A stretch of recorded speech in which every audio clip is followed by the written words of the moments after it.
Islam. Itu bukan milik orang Islam. Jauh sebelumnya di Perjanjian Lama abad ke-6 itu kitab Esra juga mengatakan boleh saya bacakan ya supaya valid. Ini valid dari sarapankaki.com. Penulisnya adalah Ibu Rita Wahyu. Dia seorang ahli yang sekolahnya masuk di Israel, Pak. Oke. Jadi dengan sembarangan. Epil minds atau mensre? Ya, dari segi bahasa itu artinya apa yang ada niat jahat atau tidak. Niat jahat. Niat betul. jahat. Ya. Apa yang ada di belakang kepala seseorang menyampaikan sesuatu. Baik. Bila demikian, bagaimana kita cara menilai apakah seseorang itu ketika misalnya membuat suatu ujaran atau penuturan, apakah itu video atau perbuatan, melihatnya dari segi aspek bahasa, apakah ini ada niat jahatnya atau tidak? Kita harus melihat dari konteksnya, dari pilihan katanya.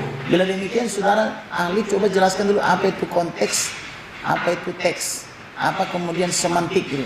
Ya, teks itu apa yang tertulis. Ya.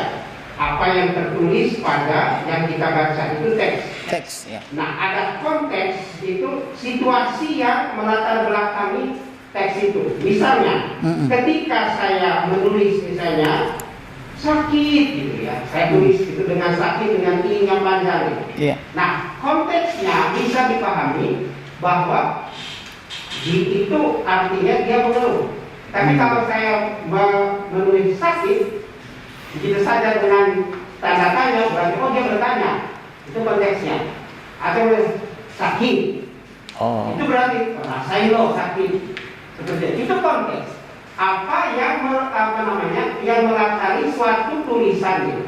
Nah, biasanya konteks itu tidak hanya dari kata-kata yang dia, tetapi kalimat-kalimat lain yang berada yang mengitari satu atau yang mengikuti baik sebelum maupun sesudah. Sesudahnya. Baik. Nah, bagaimana dengan semantik? Semantik itu artinya makna, ya, ilmu mengenai makna, dan itu sangat luas. Nah, sekarang mengenai makna ini ada yang tadi berkaitan dengan ahli bahasa, ya, makna yang sebenarnya. Makna yang sebenarnya dari kata itu. Nah, biasanya pengalaman saya sebagai ahli, ketika saya hadir di pengadilan, saya mengutamakan apa makna kata itu sebenarnya di dalam kamus. Kamus itu disusun oleh lembaga yang ditentukan oleh pemerintah, jadi dikontrol oleh pemerintah. Kenapa dikontrol oleh pemerintah? Ya, terutama di Indonesia, supaya tidak menimbulkan masalah. Jadi kamus itu sebenarnya seperti undang-undang bahasa. Jadi kata ini dipakai artinya begini. Nah, itu makna yang sebenarnya. Tapi kita lihat makna dalam konteks atau ilmunya itu pragmatik, ya, atau ilmu wacana juga. Kita lihat misalnya tadi contoh saya itu dalam konteks apa? Jadi misalnya saya katakan, mohon maaf, misalnya saya katakan anjing, gitu ya. Yeah. Itu konteksnya, itu kan kata anjing itu sebenarnya untuk memaki. Tetapi kalau nadanya itu sebagai sebuah seruan, bisa saja itu sebagai tanda bahwa dua orang ini sangat akrab, tidak menimbulkan kemarahan pada orang lain. Baik.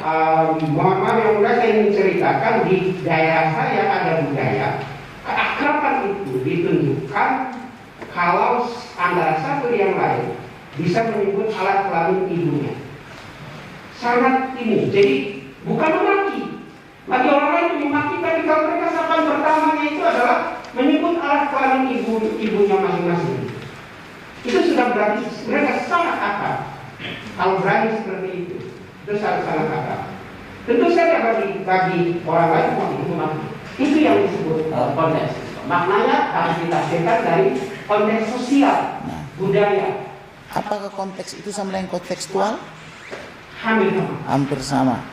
Apakah itu maksudnya dengan penjelasan ahli tadi itu bahwa bahasa itu dilihat juga dari segi aspek budaya maupun budaya atau saling menunjang antara bahasa dan budaya.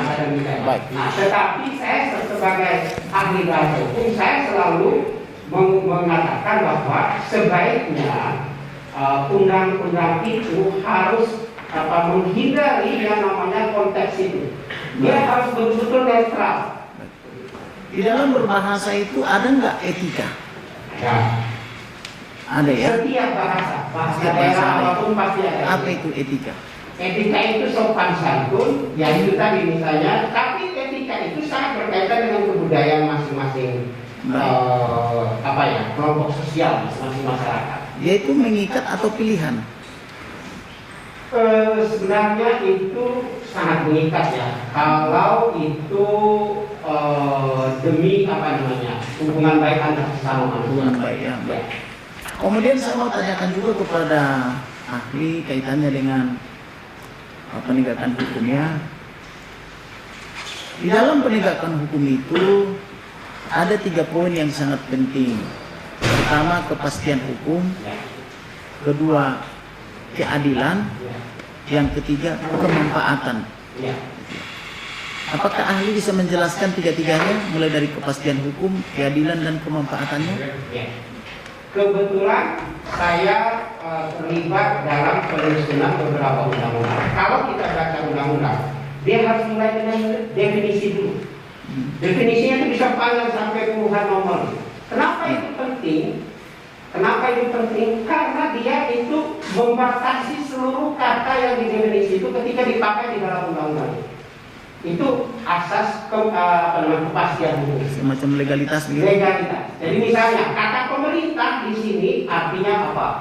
Kata orang artinya apa? Kata setiap artinya apa? Tidak sesuai dengan makna kamus, tapi sesuai dengan apa yang mau ditetapkan di dalam undang-undang.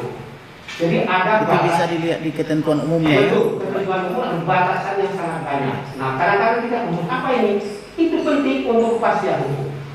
Ya, itu kepastian hukum. Yang kedua tadi asas Keadilan. Keadilan itu artinya apa?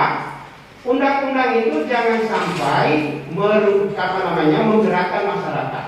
Misalnya kami sekarang sedang melihat undang-undang ITE yang dendanya sampai 1 miliar, 700 juta sekian. Lalu kita lihat faktanya yang banyak terlibat kena pasal undang-undang ITE itu adalah masyarakat kecil.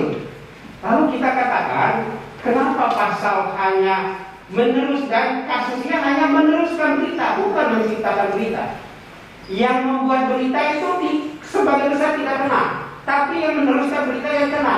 Dan kebanyakan mereka tidak tahu bahwa ini bermasalah kalau meneruskan berita. Kami lalu menyampaikan bahwa hendaknya ditambahkan dengan kebiasaan meneruskan di media sosial, karena sangat gampang kita teruskan. Ternyata itu menyebabkan kena pada pasal-pasal tertentu. Nah, itu yang disebut keadilan. Jadi undang-undang itu dibuat supaya tidak memberatkan masyarakat. Yang ketiga adalah kemanfaatan. Manfaatnya bagi masyarakat ada tidak? Ada undang-undang yang sebenarnya tidak ada manfaatnya bagi masyarakat. Ya, misalnya saya ambil contoh saja undang-undang bahasa. Itu diatur sebenarnya bahwa harusnya begini-begini, tapi pemerintah sendiri pun tidak. Jadi asas kemanfaatan kurang. Ejaan itu sebenarnya undang-undang, tapi tidak diikuti oleh masyarakat. Asas kemanfaatannya kurang, atau bisa jadi tidak ada sama sekali. Nah, padahal kami sebagai ahli bahasa selalu mengatakan ini loh, kalau kita tidak pakai tanda baca dengan baik, maka akan hasilnya seperti ini. Baik. Itu. Dari tadi ahli beberapa kali menuturkan bahwa ahli terlibat dalam pembentukan beberapa undang-undang. Ya. Bisa ahli sebutkan apa saja yang yang secara penuh Undang-Undang Kehutanan tahun 98 itu saya ahli dari pihak pemerintah. Hampir 3 bulan saya menonton di DPR menyusun apa yang berada di belakang menteri. Lalu kalau dia bingung dengan pertanyaan anggota DPR, dia balik ke saya, artinya apa? Kalau saya jelaskan, saya tulis, coret, dan saya kasih. Itu yang pertama. Yang kedua, sekarang kami diminta oleh kelompok masyarakat pengusung pengganti Undang-Undang ITE untuk menjadi ahli bidang bahasanya dalam memperbaiki Undang-Undang ITE itu. Kalau ahli sendiri sehari-hari aktivitasnya apa? Saya mengajar. Mengajar di mana? Mengajar di UI. Dengan mata kuliah? Ada mata kuliah banyak tentang bahasa semua. Bahasa semua. Menulis, tetapi yang selalu saya pasti mengajarnya adalah mata kuliah yang berkaitan dengan bahasa hukum. Namanya itu linguistik forensik. Linguistik forensik. Ya, saya sudah. Bisa ahli jelaskan apa itu linguistik forensik? Linguistik forensik itu adalah bahasa kajian ilmu bahasa yang berkaitan dengan hukum. Jadi kita ada misalnya forensik kedokteran, forensik kebakaran, forensik psikologi forensik. Nah, kenapa saya tahu itu? Karena saya terlibat juga dalam satu mata kuliah di fakultas program studi Departemen Kriminologi yang mengajar mata kuliah yang khususnya berkaitan kriminologi forensik. Jadi saya bagian bahasanya. Baik. Saya nulis itu. Yang mulia dari saya cukup dilanjutkan oleh rekan saya. Sampai dari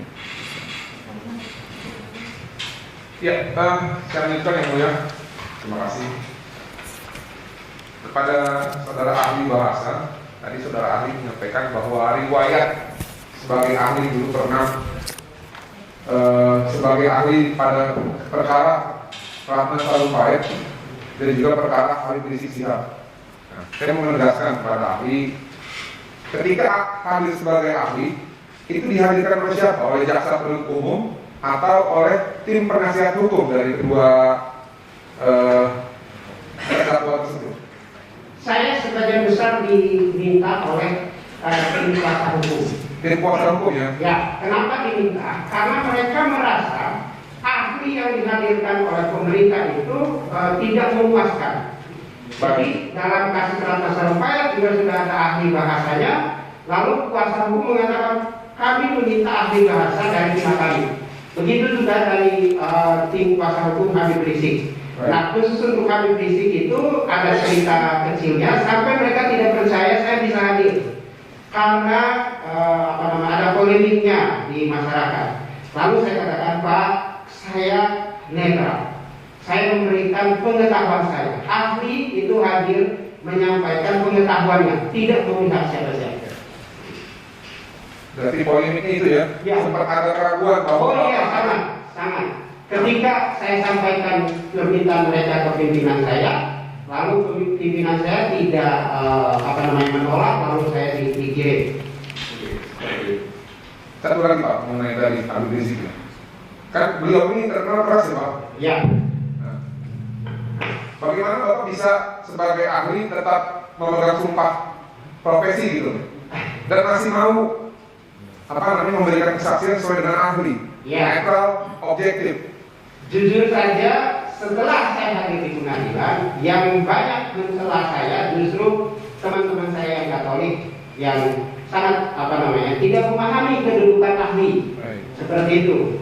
Saya berkali-kali bahkan saya sampai diancam akan dilaporkan ke Dewan Pengusaha.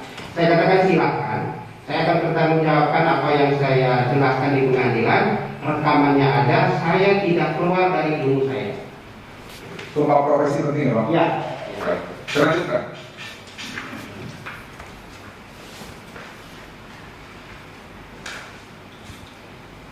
Izin yang mulia, saya akan membacakan undang-undang nomor 1 tahun 1946 tentang peraturan pembidana.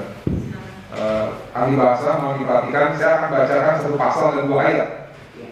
Pasal 14 ayat 1 Undang-Undang nomor 1 tahun 1946. Barang siapa dengan menyiarkan berita atau pemberitahuan bohong dengan sengaja menerbitkan keonaran di kalangan rakyat dihukum dengan hukuman penjara setinggi-tingginya 10 tahun. Itu yang ayat 1.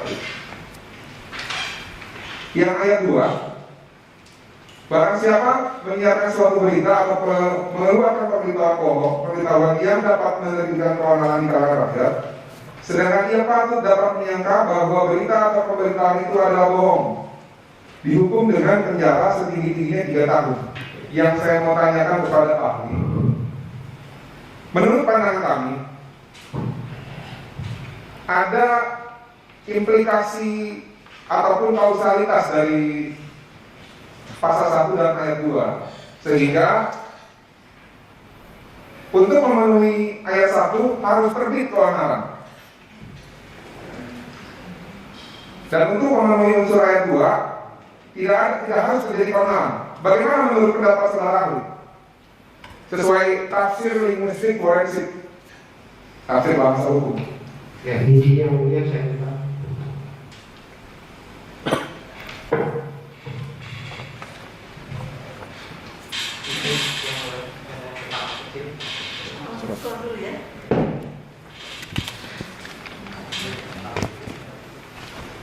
Mohon pertanyaannya diulang.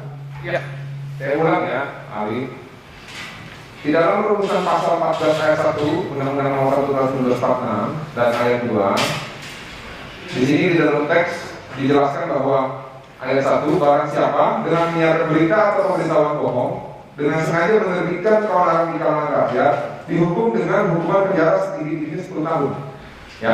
Lalu yang ayat 2, barang siapa menyiarkan suatu berita atau mengeluarkan pemberitahuan bohong yang dapat menerbitkan keonaran di kalangan rakyat, sedangkan ia patut dapat menyangka bahwa berita atau pemberitahuan itu adalah bohong, dihukum dengan penjara setinggi-tingginya 3 tahun.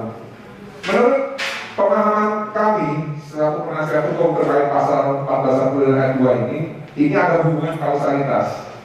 Tidak akan ada keonaran kalau tidak ada pemberitahuan bohong. Lalu tidak ada keonaran kalau tidak ada pemberitahuan bohong. Nah, yang saya maksud gini Pak, apakah yang dimaksud dengan pasal 14 ayat 1 sesuai dengan tafsir linguistik itu harus ada dulu keonaran, harus terjadi dulu keonaran untuk menggenapi pasal tersebut itu sesuai dengan tafsir linguistik. Dan jika tidak terjadi keonaran, bukan terbitnya keonaran, itu akan masuk dalam rumusan pasal 14 ayat 2 karena ada diksi dapat menerbitkan keonaran di kalangan rakyat. Ya, betul sekali. Saya dari segi bunyi pasalnya memang maksudnya seperti itu. Apalagi saya melihat kok sama ya. Tetapi di bawah ini di dalam undang-undang ITE itu sudah dijelaskan dengan kami berusaha untuk memperjelas bahwa ada pengetahuan yang disebut dengan sengaja itu harus didefinisikan bahwa si penyebar berita itu tahu bahwa ini bohong. Begitu, tahu bahwa ini bohong. Nah, ini konsekuensinya pasal yang ayat yang kedua itu memang tanpa keonaran tapi dia sengaja. Pasal yang kedua ini berarti ada potensi keonaran sehingga hukumannya memang lebih rendah. Begitu. Nah, saya berdasarkan ini Pak. Ya. Keonaran itu dengan kesengajaan atau harus timbul keonaran Pak? Kalau sesuai dengan konteks dari pasal itu dia, dengan kata sengaja, dengan sengaja. Jadi di pasal 2, karena dia katakan begini. 14 ayat 14 ayat 2, 14 ayat 2 ya. 14 ayat 1 ini. 14 ayat 1 itu tidak ada, dia hanya mengatakan ya, dengan sengaja menerbitkan keonaran. Jadi harus ada keonaran. Harus ada keonaran ya. Ya. Sedangkan yang kedua, mengeluarkan pemberitahuan yang dapat menerbitkan, yang dapat itu berpotensi menerbitkan. Jadi pemberitahuan yang berpotensi saja. Begitu. Baik. Sesuai dengan pengalaman ahli, Ya. sebagai saksi ahli yang dihadirkan oleh pembela tim Kompas penasihat hukum dari saudara Habib Rizik Sihab ya. Apakah saudara juga mengupas pasal ini di persidangan pada saat itu? Pada saat itu tidak terlalu banyak dikupas, kecuali waktu sidang Ratna Sarumpait, karena di dalam sidang Ratna Sarumpait itu saya menyampaikan bahwa tidak ada keonaran di dalam masyarakat. Nah, di dalam sidang Habib Rizik Sihab itu lebih kepada untuk apakah berita kehadiran Habib Rizik di rumah sakit itu menimbulkan keonaran di masyarakat atau penyampaian berita bohong positif dan tidaknya itu. Jadi lebih ke hasil positif sidang kita rapid test itu. Itu rapid test PCR. Jadi memang sebelumnya Habib Rizik Sihab mengatakan saya menyampaikan memang tidak, karena memang belum keluar hasilnya. Karena saya tidak merasa, tidak ada gejala dan lain-lain. Saya tidak bisa dikatakan bohong karena saya belum keluar hasilnya, memang sudah dites. Kan PCR itu dulu memerlukan waktu yang panjang, beda dengan sekarang. Karena rumah sakitnya sedikit, gitu. Dan sekarang bisa pakai jam ukuran yang dulu harus pakai hari. Nah, dalam hari sesudah dites sampai dengan dia menyampaikan pengumuman bahwa dia tidak terkena COVID, itu dia katakan ya saya tidak bohong karena memang saya tidak sakit, tidak merasa sakit, hanya di situ yang disebut bohongnya. Saya mau menegaskan tadi ahli menjelaskan bahwa perdebatan ataupun kegaduhan di dalam dunia maya itu sesuai tafsir linguistik ahli, karena arti dari keonaran pun berubah-ubah, dinamis. Ya, dinamis dan arti yang keonaran di tahun 46 ketika undang-undang ini dilegislasikan ataupun dijadikan undang-undang, ya, menyesuaikan dengan zaman di masa lalu. betul. Karena pada masa itu belum ada media sosial. Telepon pun sangat terbatas. Baik. Jadi ukuran keonaran itu adalah fisik. Baik. Nah, yang saya mau tanyakan, tadi saya mau tegaskan juga. Ahli mengatakan bahwa kegaduhan di dalam dunia maya, pro dan kontra, like dan dislike, kecaman, itu tidak bisa dijadikan ukuran suatu keonaran dikontekskan ke dalam ayat 14 ayat 1. Nah, lalu sebagai alat ukurnya, ahli ini menjelaskan bahwa perasaan masyarakat di media sosial itu memang sangat impulsif, ya, ataupun sangat sangat gampang diprediksi gitu. betul. Jadi tidak bisa jadi ukuran, harus ada chaotic gitu di dalam suatu dunia nyata, barulah bisa didefinisikan sebagai keonaran sebagaimana di dalam pasal 14 ayat 1. Ya. Nah, yang saya mau jelaskan, bisa nggak ahli ditegaskan tadi mengenai penjelasan itu menggunakan bahasa tafsir linguistik? Iya, saya ambil satu contoh lain. Ketika kasus yang paling terakhir misalnya, pasal ini bisa dipakai, keonaran bisa dipakai karena memang masyarakat adat Dayak itu sudah ribut sekali. Dan mereka bahkan sampai mengancam itu sudah menimbulkan mereka berkumpul, berdemonstrasi, datang ke DPR. Itu satu fakta fisik.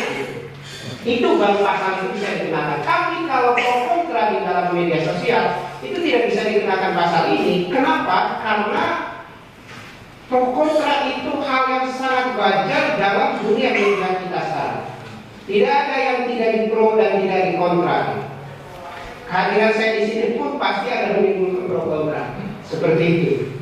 Saya pertegas lagi ya. Berarti harus terjadi di dunia nyata, ya, dalam bentuk demonstrasi apapun ya, kerusakan dan lain-lain. Nah, sekarang saya mau tanya sama ahli ini. Yang dimaksud dengan keonaran di dunia nyata itu ada ukuran nggak? Ukuran level 1, level 2, level 3, level 4, level 5? Bisa dibuat, tapi sejauh ini saya tidak bisa memberikan ukuran seperti itu. Bisa saja. Harusnya itu diatur sesuai dengan misalnya kalau hanya demonstrasi pada pasalnya begini, atau kalau sampai merusak-rusak, membakar, menimbulkan kerugian yang besar, maka pasalnya begini. Baik, berarti di pasal ini tidak dijelaskan ya? Iya. Oke. Ini pertanyaan saya yang terakhir untuk ahli bahasa.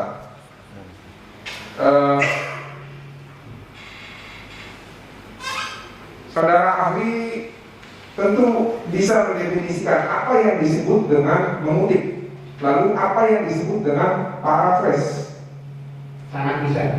Ya, karena saya mau mencocokkan pendapat ahli dengan ahli sebelumnya yang mengatakan bahwa sebenarnya saya juga sering dengar ketika beliau menyampaikan teori, dia juga bilang ini karya buku John titik-titik lalu disampaikan. Nah, yang saya mau sampaikan ketika kita membaca sesuatu dan kita sebut sumbernya, apakah itu bisa disebut dengan mengutip? Dan apakah kalau tidak kita ganti, tapi kita hanya membaca satu ayat, contohnya seperti yang dibaca oleh terdakwa surat Al-Jin 19, terdakwa ini membaca satu ayat, namun ada perbedaan pendapat ahli. Ada yang bilang itu paraphrase karena tidak dibaca ayat 1 sampai ayat terakhir, ataupun yang lebih ekstrim lagi ahli agama Islam bilang bahwa perspektif. Jadi yang namanya Al-Quran itu harus utuh dari surat 1 sampai surat akhir. Nah, saya mau tanya sesuai dengan tafsir linguistik forensik, apa sebenarnya yang disebut dengan mengutip itu? Ya, saya jawab. Mengutip itu harus mengambil sesuai dengan aslinya. Baik. Ya, mengutip itu ada dua jenis, mengutip langsung dan mengutip tidak langsung.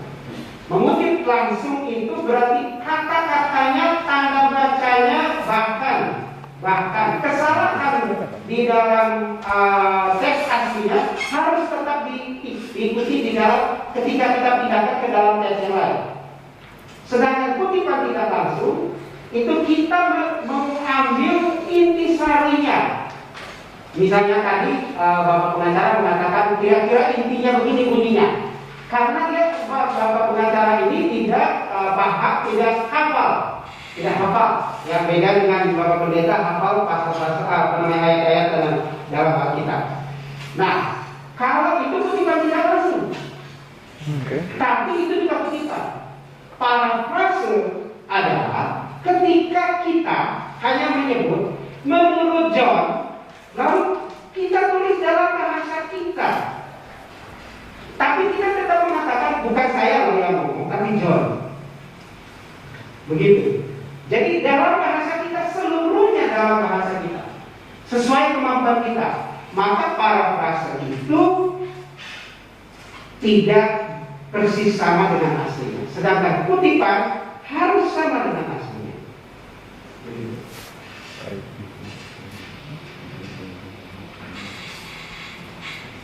Baik, saya akan berganti kepada ahli teologi.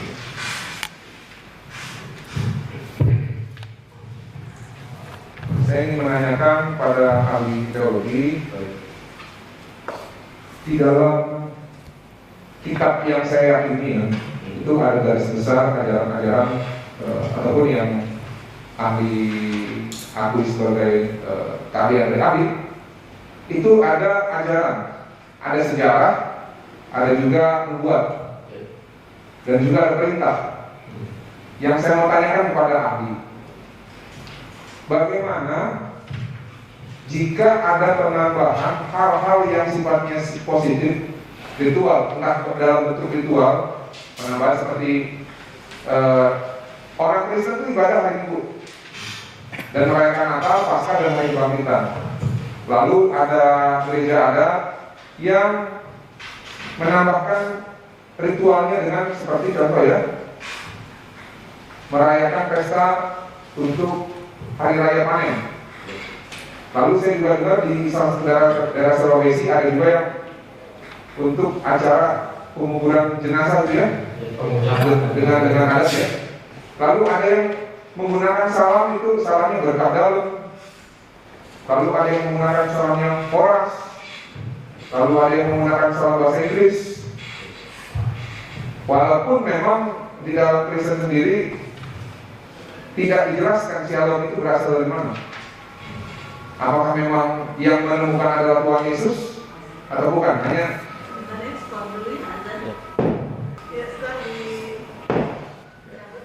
silakan dijawab. Baik. Menurut pandangan ahli sesuai dengan terminologi kekristenan, tatkala ada suatu perbuatan yang ditambahkan di dalam ritual ibadah, salam ataupun salam, ya, yang tidak ada tertulis di dalam Bible. Seperti saya sampaikan bahwa di dalam gereja ada tertentu di Sumatera ada yang merayakan hari panen raya. Dalam Bible tidak ada. Lalu ada yang merayakan kematian di daerah Sulawesi. Nah itu juga nanti disesuaikan dengan kalian saudara ahli. Apakah jika penggunaan ritual ataupun mengucapkan salam yang tidak tertulis di dalam Bible, ya, itu dapat disebut dengan penyalahgunaan ataupun penodaan terhadap agama Kristen? Baik, saya koreksi sedikit bahwa di Bible itu ada perayaan panen raya, pondok daun dan sebagainya. Tapi itu adalah perjanjian lama yang gambarannya adalah ucapan syukur kepada Yesus dan lain sebagainya. Di dalam kekristenan, esensinya itu bukan pada ritual maupun simbol-simbol. Maka dari itu ketika simbol-simbol kami selalu dipatahkan dan sebagainya, kami tidak ada demo karena esensinya bukan di situ, tetapi siapa yang dibalik simbol itu. Nah, mengenai ritual, sepanjang syahadatnya sama, yaitu Roma 10 ayat 9 dan 10, karena siapa mengaku Yesus Kristus adalah Tuhan, Juru Selamat dan seterusnya, maka ritual segala macam dan seperti yang saya katakan dari awal, Tuhan kami adalah Tuhan yang kontekstual, hadir di perjanjian lama melalui memilih bangsa Israel. Bahasanya pun tidak satu, Pak. Di Alkitab itu ada 3 bahasa yang digunakan, ya, Aram, Ibrani, dan Yunani. Bahkan ketika kejadian Pentakosta di Kisah Rasul 2, di situ ada bangsa-bangsa yang dipakai Tuhan memakai bahasanya memuliakan Tuhan dalam bahasa Allah dan sebagainya. Jadi tidak ada masalah dengan hal tersebut. Begitu, termasuk bagaimana ibadah. Saat ini perkembangannya ini cukup panjang. Ada yang pakai musik band lengkap, ada yang pakai mainstream seperti HKBP, Gemim dan lain sebagainya, Katolik dan lain sebagainya. Kami tidak ada masalah itu, sepanjang Tuhannya sama. Memang secara subjektif masing-masing orang beda, namanya juga opini, namanya pandangan yang fanatik dan lain sebagainya. Tetapi kalau saya mengajarkan sepanjang syahadatnya sama, maka itu tidak ada masalah dan Tuhan tidak mengutuk kami, tidak ada masalah. Apakah ini ketidaktakuan? Tidak. Tuhan kami adalah Tuhan yang kontekstual. Contoh mengenai yang saya katakan tadi, mengenai azan, mohon maaf dalam hal ini di jauh sebelumnya sudah ada Shema Israel. Saya beri contoh, boleh saya? Sorry, iklan.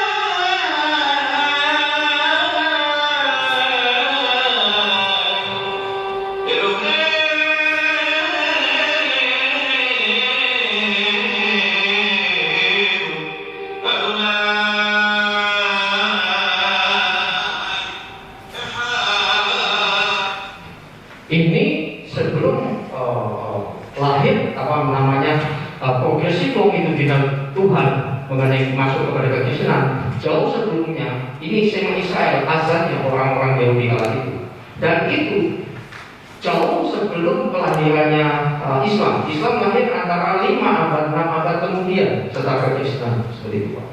Jadi tidak ada masalah dengan hal itu. Dan sekarang yang menarik lagi, Pak, ada yang namanya yang baru saja. Dan kami tidak ada masalah, dan di pihak di pihak Arab Saudi sana, Arab Saudi itu Arab, Pak, karena sorry, di mana saya istirahat di sana tidak ada yang mempermasalahkan hal tersebut. Gitu. Contoh.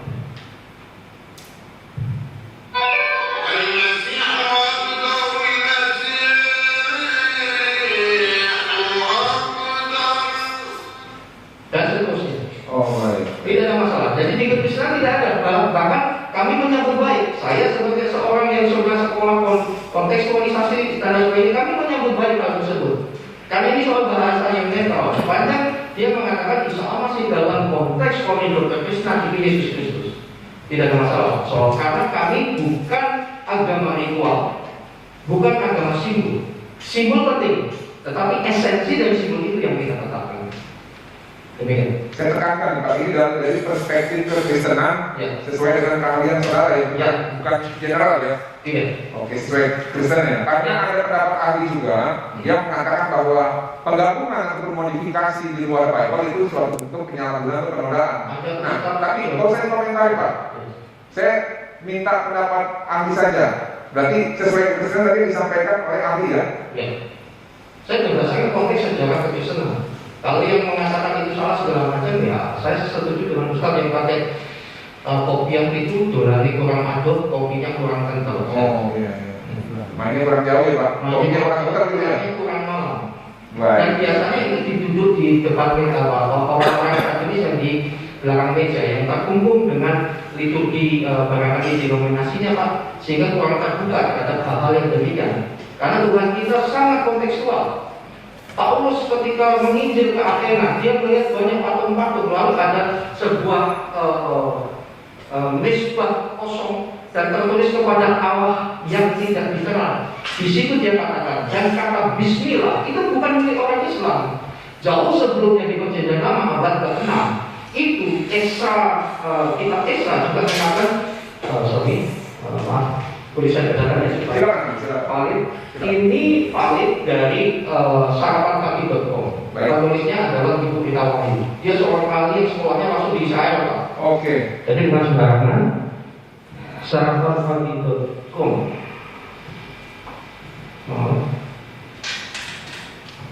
Kepencet. Inilah teknologi, Pak. Jadi di situ mengatakan di kitab Esra bahwa Besum elah Israel. Besum elah Israel itu adalah akar kata seperti ahli bahasa katakan itu sangat tepat, bahasa itu terus berkembang saling serang menyerang. Jadi nggak bisa kita klaim ini bahasa agama saya, tidak bisa. Toh akan berkembang. Jadi kata elah artinya jadi Elohim, terus akhirnya keserah kepada bahasa Arab dan lain sebagainya, kita akan menjadi Allah.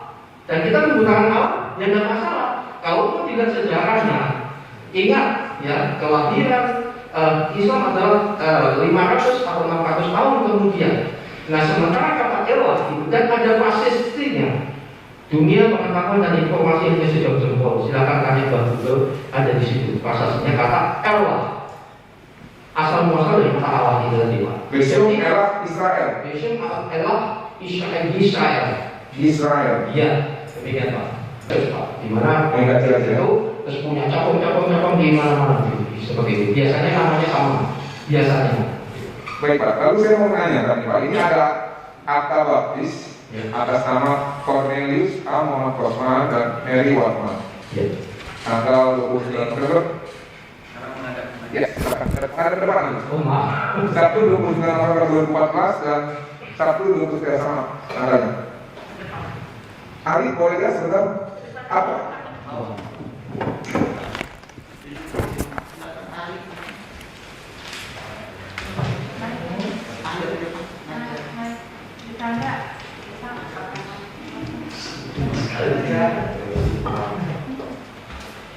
Ini ada surat baptis. Ya. Cornelius sama Rosman dan Mary Watman. Betul. Apakah seperti ini surat baptis yang ada di YBI atau khususnya apa benar seperti ini? Ya betul. Betul. Nah, Biasanya setiap daerah esensinya sama. Yang penting adalah nomornya lalu capnya gitu Pak. Nanti dari gereja mana kita dapat. ini cara yang sama seperti ahli gunakan juga di gereja ini. Iya. Betul. Dan mengenai cap lokal itu Pak seperti ada juga yang menggunakan nama gereja lokalnya semacam itu. Lalu apakah ahli tahu mengenai sertifikat kom? Oh iya, kalau komnya sangat mengenal sekali di MIBI, terutama yang Megasud mengadakan pelatihan komunitas, ya kom, ya itu semacam kayak singkatan Pak, ya semacam itu. Itu biasanya untuk gereja lokal mengadakan pelatihan tentang Injil Pak. Lalu ahli tahu nggak ini apa? Nih kom. Ya ini tadi Pak, kami gereja-gereja biasanya dalam mendidik jemaat membuat ada yang namanya kom, kalau saya namanya komsel, ada pemuritan semacam itu Pak, memuridkan untuk mengenal firman Tuhan. Lalu setelah dilakukan pembaptisan, apakah benar nanti jemaat itu mendapatkan kartu warna jemaat? Gereja besar akan seperti itu Pak, profesional market seperti itu. Bapak punya juga, keluaran juga seperti ini? Iya, tetapi biasanya kita lebih simpel karena saya gereja kecil. Baik. Saya pikir cukup yang mulia sudah teruskan pertanyaan di bawah. Baik.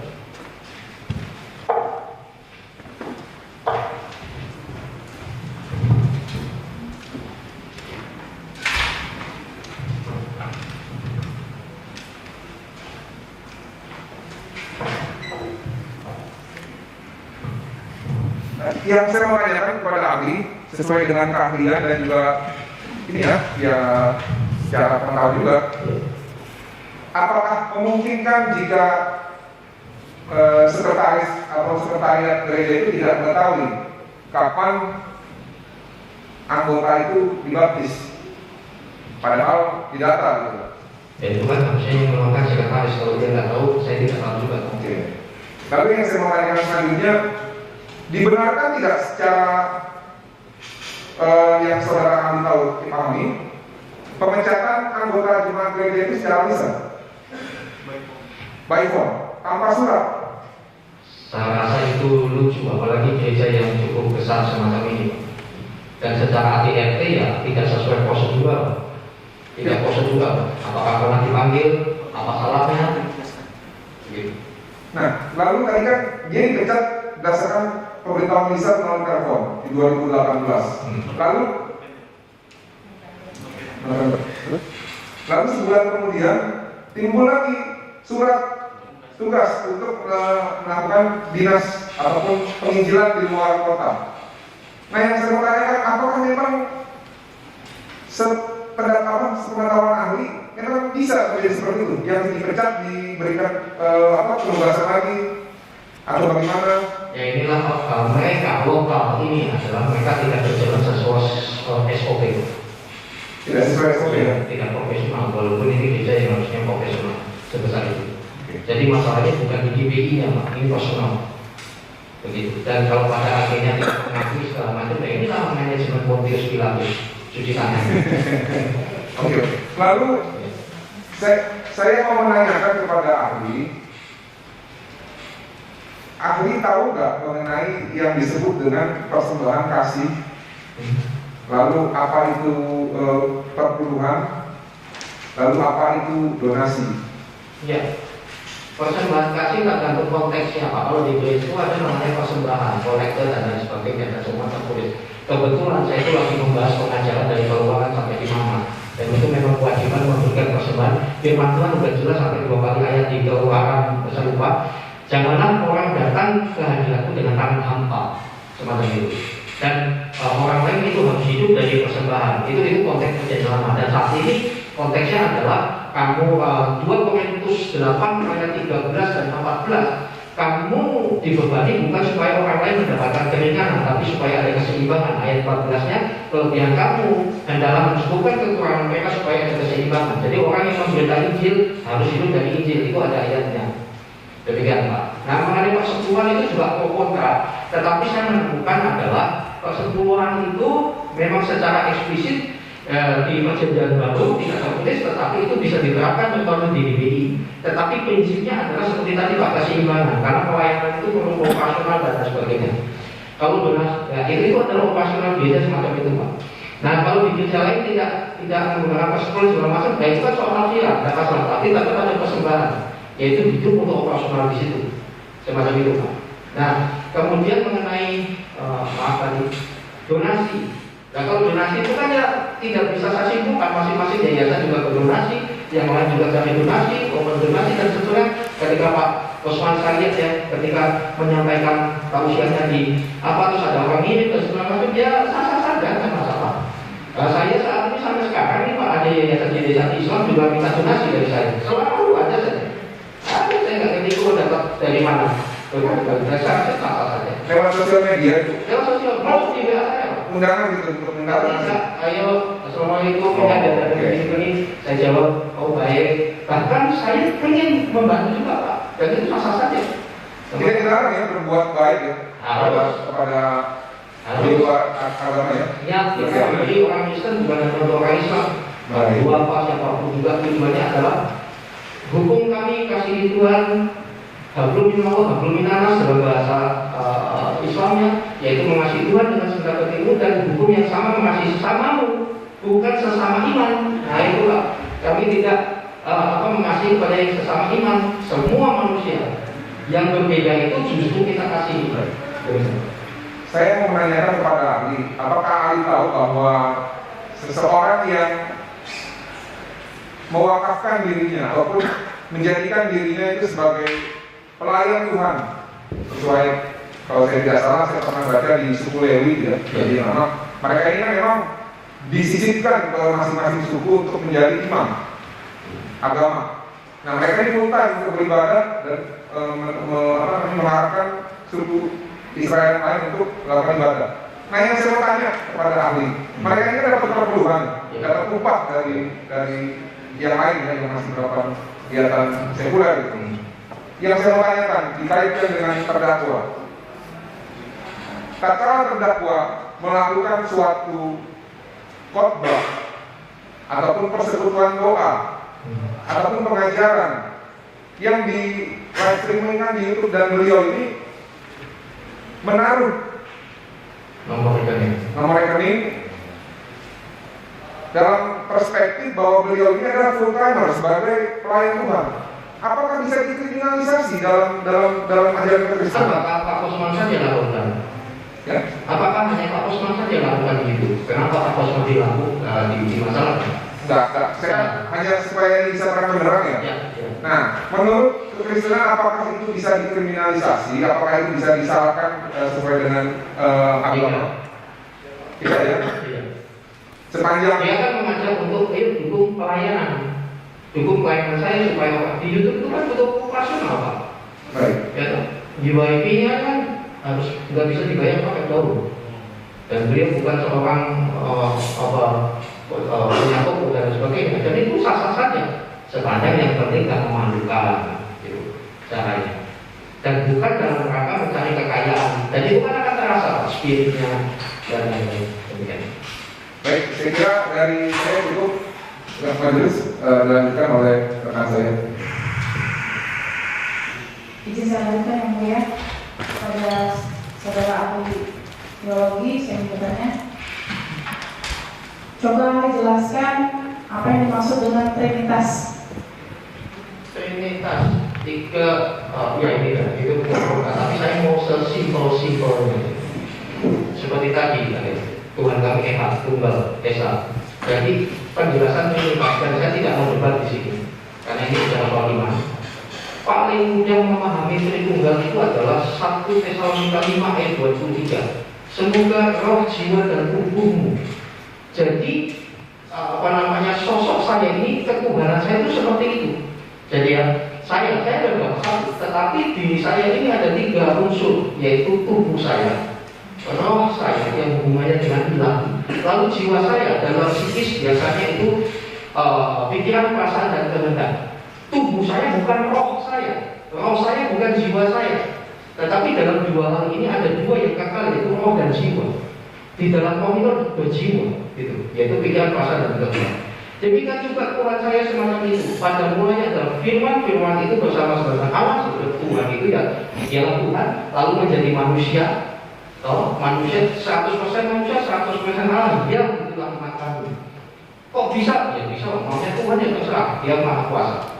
Oke. Nah, ketika Yesus sudah menyelesaikan tugasnya sesuai dengan program Elohim itu programnya Tuhan, maka penyaliban dan seterusnya itu adalah gambaran dari penebusan dosa pada masa lalu. Ini akan panjang.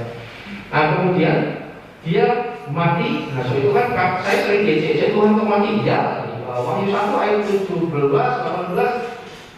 Lihatlah aku mati. Jadi memang benar. Tapi aku hidup kembali dan puji kerajaan maut ada padaku. Jadi mati kemanusiaannya. Siapa yang membunuh Yesus? Siapa yang mencabut? Dia menyerahkan dirinya sendiri. Gitu. Nah, kemudian ketika mati 3 hari, dia bangkit kembali. Bangkit pun ada saksinya, Maria Magdalena dan Maria yang lain. Kemudian 40 hari menunjukkan kepada banyak muridnya. Lalu pada akhirnya dia naik ke surga. Nah, ini dia banyak yang mengklaim. Ketika Yesus naik ke surga, tubuhnya diubahkan menjadi tubuh kemuliaan. Itu beda dengan kita. Mati jadi dimakan cacing. Kalau ini diubah dengan tubuh kemuliaan. Oke? Begitu naik, aku akan memberikan roh penolong yang lain. Seorang penolong itu bukan manusia, tetapi apa? Roh kebenaran yang menyertai kamu selama-lamanya. Jadi dia naik ke surga, kembali ke tahtanya, kemudian rohnya diturunkan. So itu dari dulu sampai sekarang itulah Immanuel, Allah yang menyertai kita. Itu biasanya kami. So itu kami punya Tuhan bukan hanya transenden yang jauh, tetapi imanen. Tuhan yang dekat. Nah itu adalah hukum yang sama, yang satu. Demikian. Nah ini hanya bisa diketahui, dipahami dengan iman. Tuhan kami bukan 3, dia saya 1, tapi ada 3 unsur. Tubuh saya bukan roh saya bukan jiwa. Tetapi ini adalah satu iman. Demikian. Coba tolong jelaskan apa arti dari pengikut Yesus. Itu Kisah Rasul berapa ya? 11 ayat 26 ya. Di Antioquia murid-murid itu disebut Kristianos, follower of Jesus, orang yang mengikuti Yesus. Itu sebetulnya Yesus mendirikan agama apa? Tuhan tidak menambah agama Yesus itu. Sebutan saja Kristianos, pengikut Yesus itu pun dulu ejekan tuh. Wah, karena apa? Hidupnya beda. Mereka lebih kudus, mereka berubah dan lain sebagainya. Bagi kalangan Yunani di Antioquia itu sesuatu yang aneh. Gak minum mabuk, gak selingkuh dan lain sebagainya. Akhirnya disebut Kristianos. Nah, akhirnya disebut Kristen. Ya sampai Raja Agripa kalau nggak salah, ketika ditunjukin Petrus atau siapa saya lupa, tapi esensinya sama ya. Dia mengatakan bahwa hampir saja kamu membuat aku jadi Kristianos, pengikut Yesus. Jadi seperti orang yang ikut Yesus, buktinya adalah dia buah roh. Buah roh Galatia 5:22-23, kasih, sukacita dan sejahtera dan seterusnya. Jadi ini tidak bicara tentang gereja. Gereja itu hanya lembaga legalitas. Kalau di Indonesia harus ada. Saya dan bagaimanapun juga termasuk Pak Osman ini secara lembaga administrasi dia ada di bawah sebuah gereja. Tetapi secara pekerjaan panggil penginjilan itu adalah kewajiban seluruh umat Kristen. Demikian. Dan selanjutnya, bagaimana pendapat ahli apabila ada seseorang yang pindah keyakinan? Dari mana ke mana? Ya terserah. Ini hak asasi. Nah kalau kami nggak masalah, kami nggak ada orang pindah murtad itu, tak gebukin gitu. Terus termasuk siapa yang membuat kamu murtad dari Kristen tak gebukin, tak ada cerita itu. Kami juga harus mengasihi, mendoakan dan seterusnya. Kalau orang tuanya menyesal, kemudian marah, itu normal. Saya pasti juga sakit hati kalau anak saya murtad. Tapi masalah kami adalah yang kita doakan. Tidak masalah. Itu terjadi di semua agama. Gitu. Terima kasih. Baik. Saya ingin bertanya kepada ahli bahasa hukum. Coba jelaskan apa yang dimaksud dengan asas praduga tak bersalah. Saking semangatnya ya. Dari rasa itu masih banyak pertanyaannya.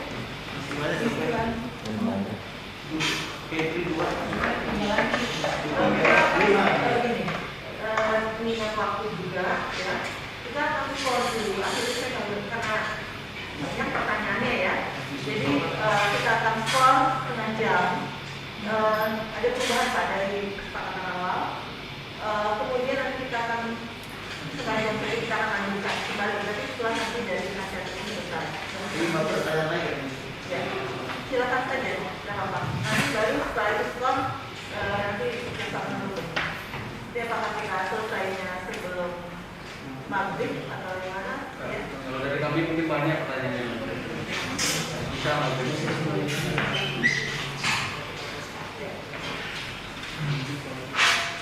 Kita selesaikan dulu satu kali. Ini kalau soal setengah 6 belum tahu. Iya. Ya baik, saya Belum ya, silakan. terima kasih yang mulia kepada saudara ahli. Saya bertanya, coba tolong ahli jelaskan apa yang dimaksud dengan azas praduga tak bersalah.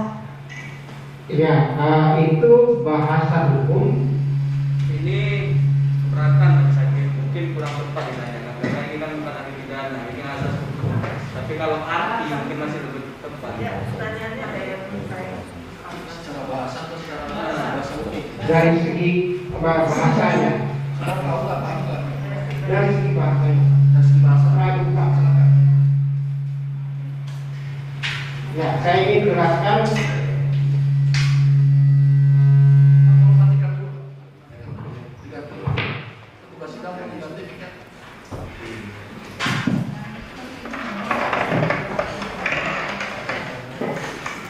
Saya ingin jelaskan dari kata asas.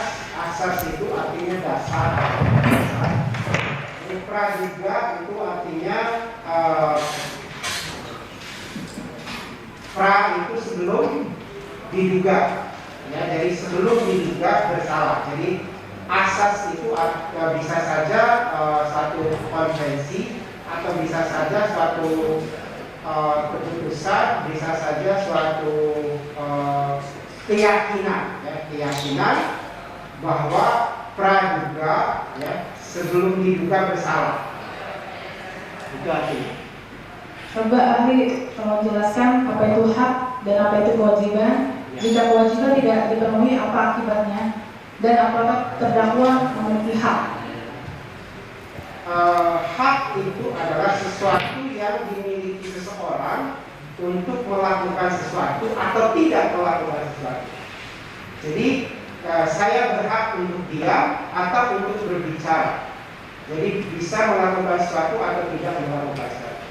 Nah, kewajiban adalah suatu keharusan yang dilakukan seseorang sesuai dengan sesuai dengan identitasnya. Misalnya kewajiban saya sebagai seorang dosen adalah mengajar, gitu. Tapi hak saya sebagai seorang dosen adalah hak untuk misalnya mendapat honor dari pengajaran saya, seperti itu. Ya, coba ahli tolong jelaskan apa arti bebas demi hukum. Arti bebas demi hukum. Kata bebas artinya merdeka, tidak dihukum. Demi hukum artinya karena aturan hukum, karena aturan hukum, atau karena tidak terpenuhinya aturan hukum. Apakah, coba tolong ahli jelaskan, apakah membaca apa yang tertulis apa adanya dapat dikategorikan menista?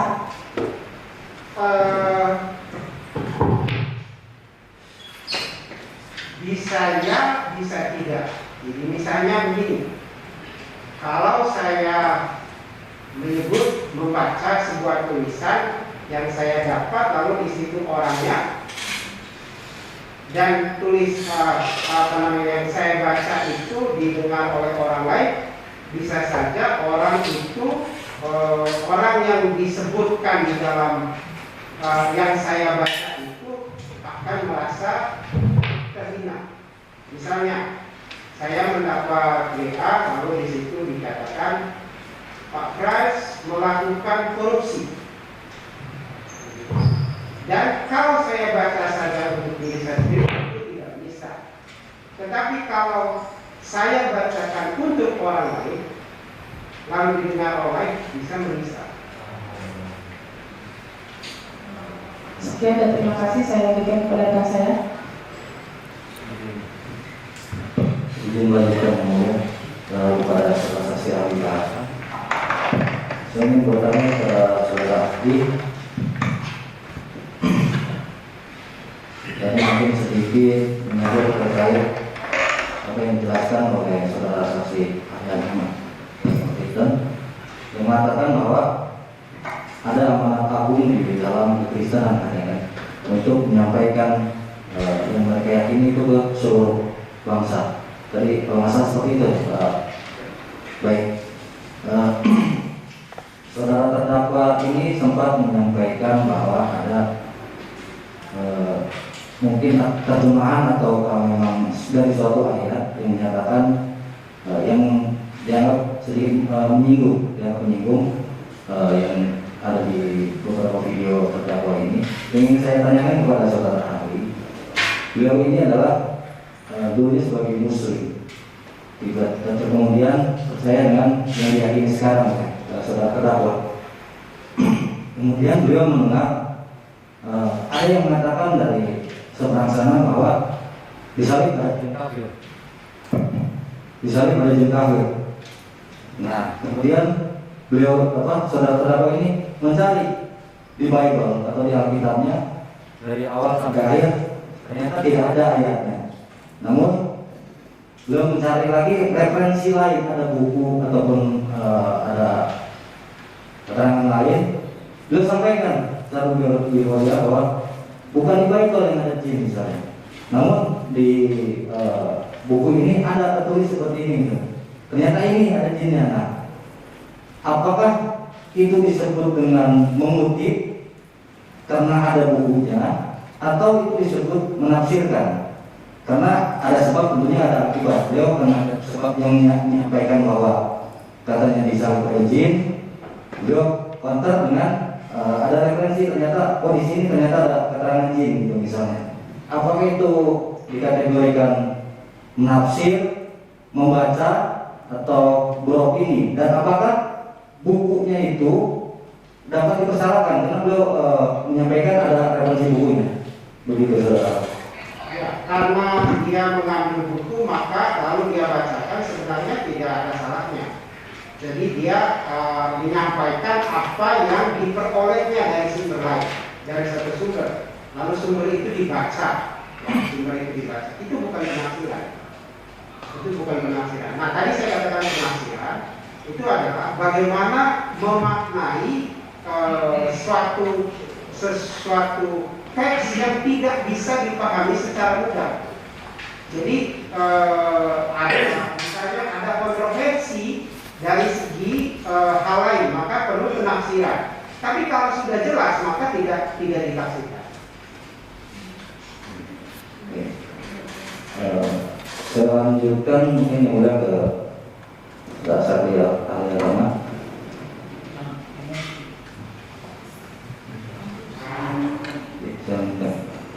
Baik, saudara ahli, saya ingin tanyakan kepada saudara ahli, dengan berkembangnya media sosial saat ini, salah satu yang mungkin adalah Facebook, ada YouTube, dan masing-masing pribadi memiliki euforia ketika mereka menemukan suatu keyakinan yang baru. Tentu mereka akan penuh meyakini hal tersebut. Nah, ini saya tanyakan, ketika ada dari agama Kristen masuk ke Kristen, bersaksi sesuai dengan pengalamannya, apakah itu diizinkan? Dan misalnya ada mungkin ada sedikit berbagi pengalaman terkait sebelumnya. Meskipun saya sebagai penasihat hukum, saya lihat juga di kanal YouTube lain yang dari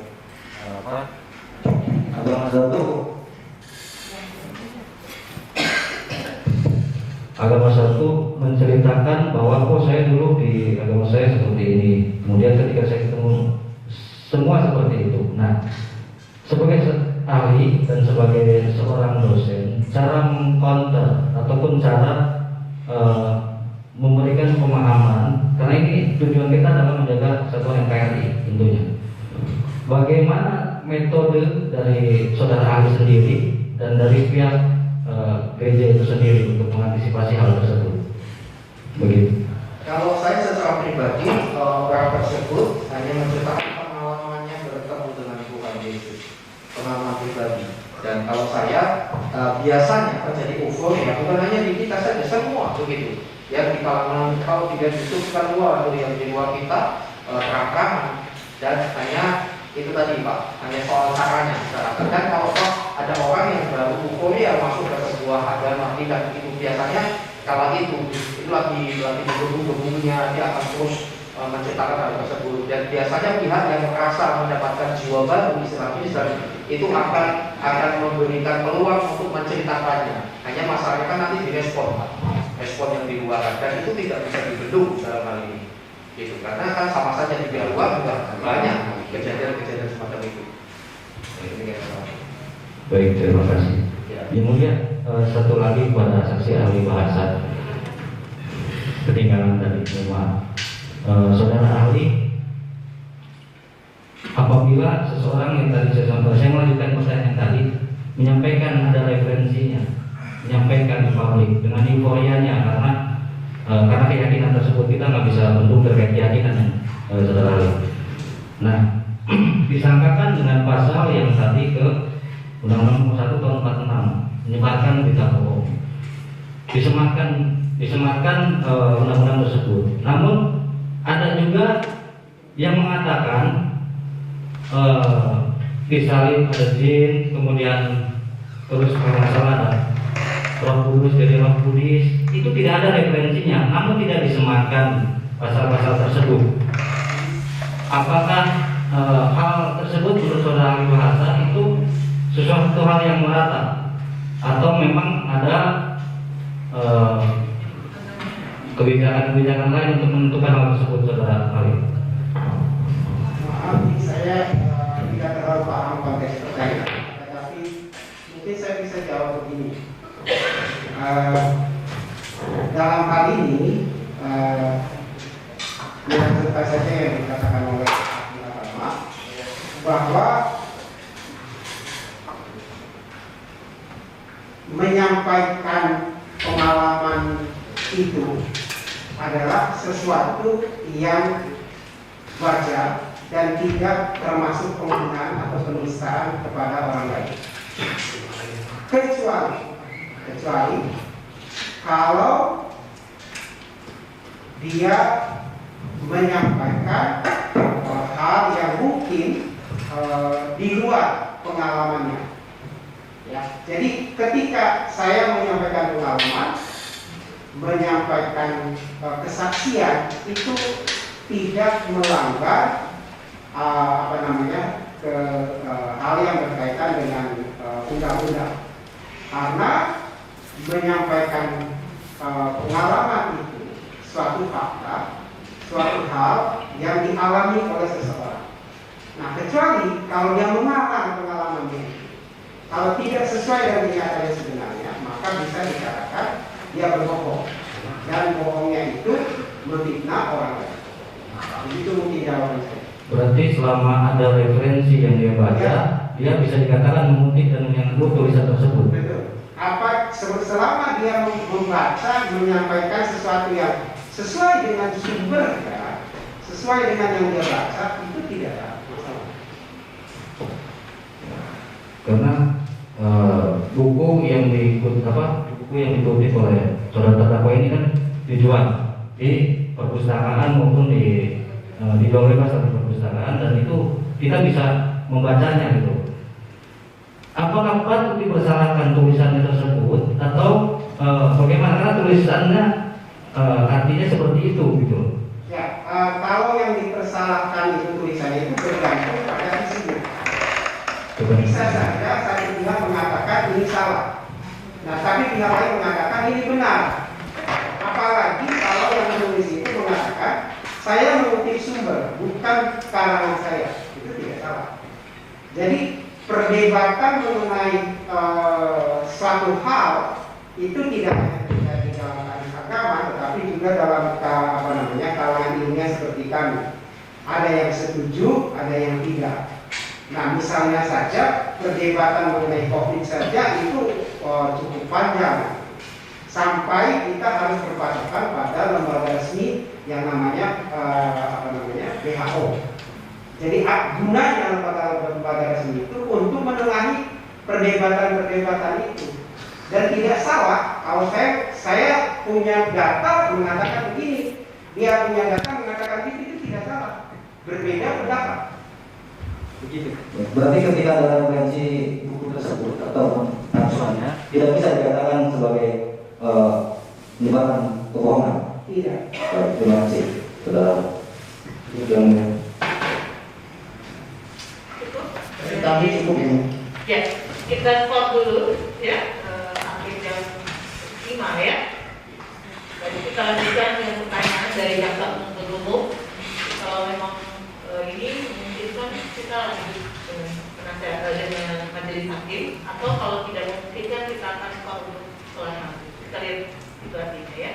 Oke, di stop dulu ahli ya, kita bisa masuk istirahat.